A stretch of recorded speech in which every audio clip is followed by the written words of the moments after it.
Let's continue with the deviation from idol gas behaviour. और इसमें मैंने आपको बता दिया था कि प्रैक्टिकली कोई भी गैस आइडल गैस नहीं होती, सारी रियल गैसेस होती हैं।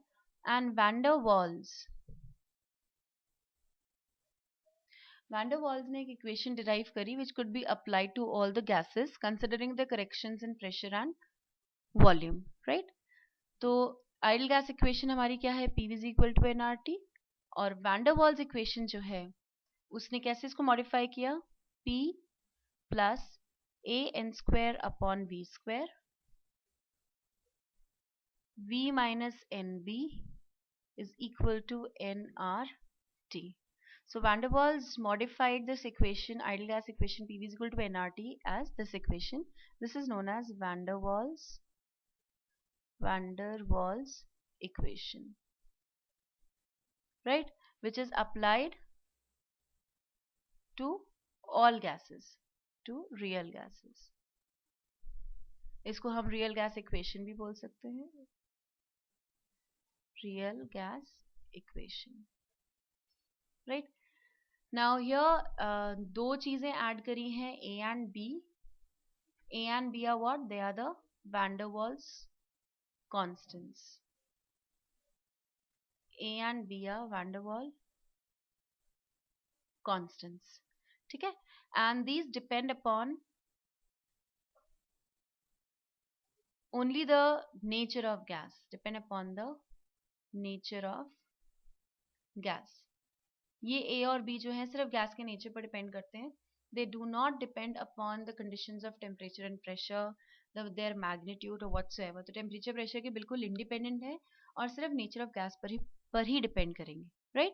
So this van der Waals equation is obeyed by real gases over a wide range of temperature and pressure, and thus the equation of state for real gases. So ये जो equation है, this is actually for real gases.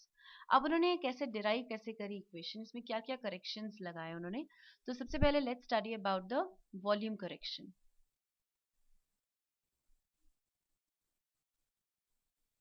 Right.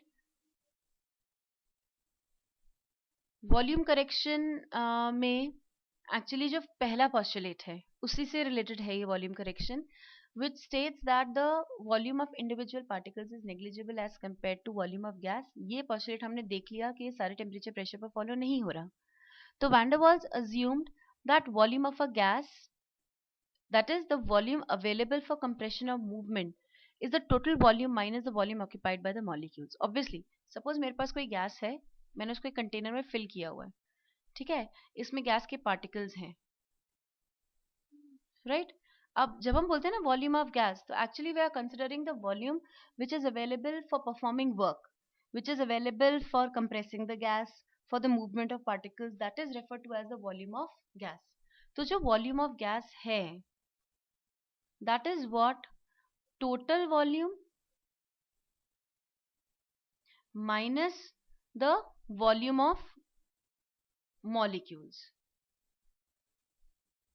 जिसको KTG क्या कर रहा है, neglect कर रहा है, पर हम निग्लेक्ट नहीं कर रहे, ठीक है।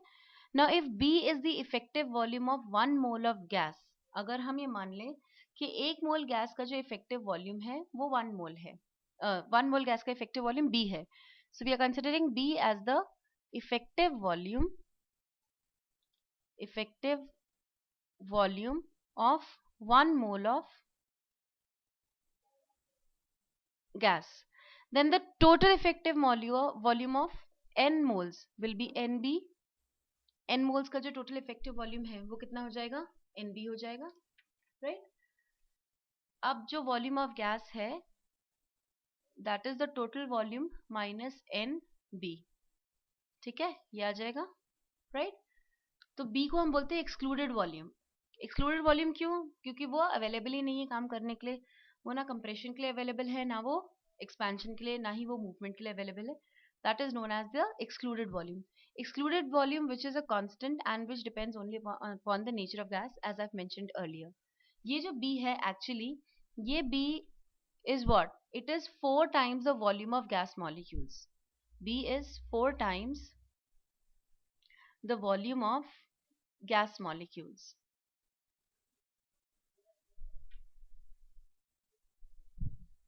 राइट।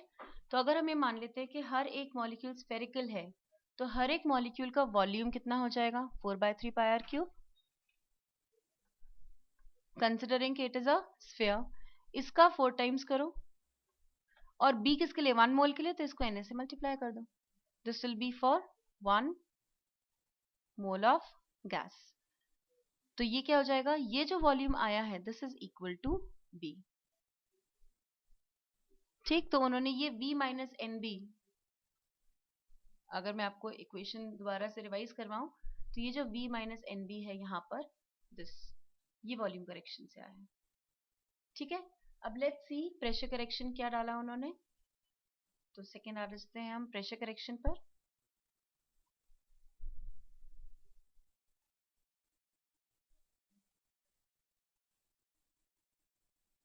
राइट, प्रेशर करेक्शन में सेकेंड पोस्टुलेट पर बेस्ड है करेक्शन, कि जब हम बोल रहे हैं कि there is no effective attraction और repulsion force among the molecules. Right, तो मॉलिक्यूल, अगर हम एक बल्क में मॉलिक्यूल को कंसिडर करें, it is attracted by all molecules from all sides, hence the net force of attraction acting on that particular molecule is 0। ठीक है, अगर हमने गैस कंसिडर की, हमने कंटेनर में गैस को इनक्लोज कर लिया, और बल्क में अगर हम एक मॉलिक्यूल को कंसिडर कर रहे हैं, ये मॉलिक्यूल है, तो this will be surrounded by all other molecules equally on all sides. इस पर जो अट्रैक्शन फोर्स लग रहा होगा वो सारे डायरेक्शन में सेम लग रहा होगा, और इसलिए नेट फोर्स जो इस पर लगेगा वो 0 लगेगा। But a molecule which is just going to strike the wall of the container, ऐसा कोई मॉलिक्यूल कंसिडर करें जो बल्क पे नहीं है, लेकिन वो बिल्कुल कंटेनर को हिट करने ही वाला है, just going to strike the wall of the container, then that molecule will experience a net force towards the interior of the gas। इसके पीछे पीछे के जो पार्टिकल्स होंगे वो इसको क्या कर रहे होंगे, अपनी तरफ पुल कर रहे होंगे। Right, that is why this particular molecule will experience a net force towards the interior of the gas. और जो प्रेशर एक्सर्ट होगा, जो हम मेजर कर रहे होंगे, वो क्या होगा, वो कम होगा देन द एक्सपेक्टेड प्रेशर। अगर हम आइडियल गैस इक्वेशन लगाकर या आइडियली प्रेशर एक्सपेक्ट करें, तो उससे ये वाला प्रेशर क्या होगा, कम होगा।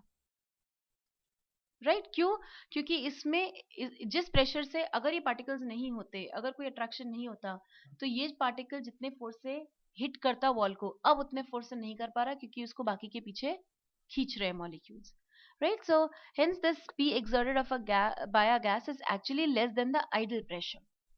ठीक, तो अगर हम आइडियल प्रेशर के बराबर चाहते हैं, क्योंकि हमें इक्वेशन आइडियल के पैरेलल रखनी है, तो अगर P आइडियल हम चाहते हैं तो वो क्या होगा, जो प्रेशर हम ऑब्जर्व कर रहे हैं प्लस कुछ ना कुछ उसमें प्रेशर का करेक्शन लगाना पड़ेगा, जो इन पार्टिकल्स के अट्रैक्शन की वजह से कम हो रहा है।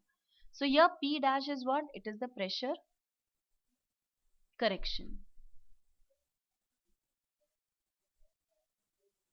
Right, P dash is what, it is the pressure correction. अब इस P डैश को अगर हम देखें तो it actually is directly proportional obviously to the total attractive forces। ये जो P डैश है, ये जो अट्रैक्टिव फोर्सेस हैं उनके प्रोपोर्शनल होगा। जितने अट्रैक्टिव फोर्सेस बढ़ते चले जाएंगे, उतना P ऑब्जर्व कम आता चला जाएगा। राइट, और उतना ही गैस आइडियल गैस बिहेवियर से डेविएट होगी, क्योंकि आइडियली किसी भी गैस में क्या है, अट्रैक्शन या रिपल्शन की फोर्सेस नहीं है। केटीजी यही तो कह रहा है। राइट, केटीजी यही कह रहा है कि कोई भी आइडियल गैस में अट्रैक्शन या रिपल्शन फोर्सेस नहीं होते। तो जितने अट्रैक्शन फोर्सेस बढ़ते जाएंगे, प्रेशर करेक्शन उतना बढ़ेगा, प्रेशर ऑब्जर्व्ड उतना कम होगा, उतना ही ज्यादा गैस क्या करेगी, आइडियल बिहेवियर से डेविएट करेगी। Right, so we can say this P dash is directly proportional to the total attractive forces। Right, अब ये जो टोटल अट्रैक्टिव फोर्सेस हैं, ये क्या है, ये किस बात पर डिपेंड कर रहे हैं, ये डिपेंड कर रहे हैं नंबर ऑफ मॉलिक्यूल्स पर unit volume in the bulk of gas. Right, और ये डिपेंड कर रहा है, it is directly proportional to the number of molecules पर unit volume which are going to strike the wall. ठीक है, तो ये जो टोटल अट्रैक्टिव फोर्स है, ये एक्चुअली दो बातों पर डिपेंड कर रहा है। It is directly proportional to the number of molecules per unit volume in the bulk, जो बल्क में है। राइट, ऑब्वियसली ये बढ़ेंगे तो अट्रैक्टिव फोर्सेस भी बढ़ेंगे। और दूसरा प्रोपोर्शनल है to the number of molecules पर यूनिट वॉल्यूम,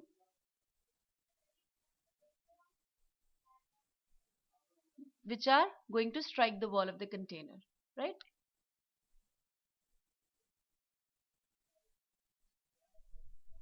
ठीक है, क्योंकि ये भी बढ़ेंगे तो भी प्रेशर करेक्शन क्या होगा, बढ़ेगा।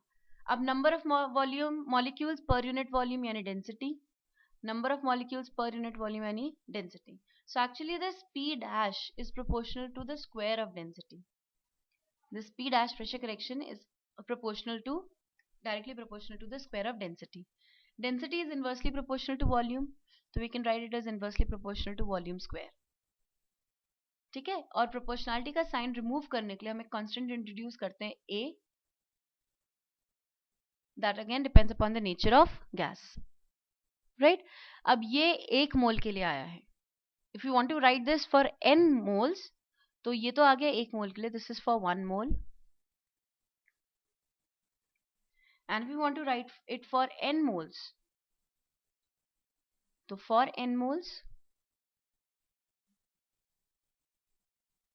we can write P is equal to a n square upon v square, P dash, right? यहाँ भी P dash है, यहाँ भी P dash है। तो प्रेशर करेक्शन कितना आया, a n square upon v square, यानी हमारी जो इक्वेशन थी वो ये बन गई, P ideal is equal to P observed plus a n square upon v square। ठीक है, अब इसको हमने सब्स्टिट्यूट किया वॉल्यूम करेक्शन को भी और प्रेशर करेक्शन को भी, और हमें मिल गया P plus a n square upon v square, ये तो हो गया P आइडियल। ठीक है, and v minus n b volume correction से आ गया n r t, hence it becomes the van der Waals equation for real gases।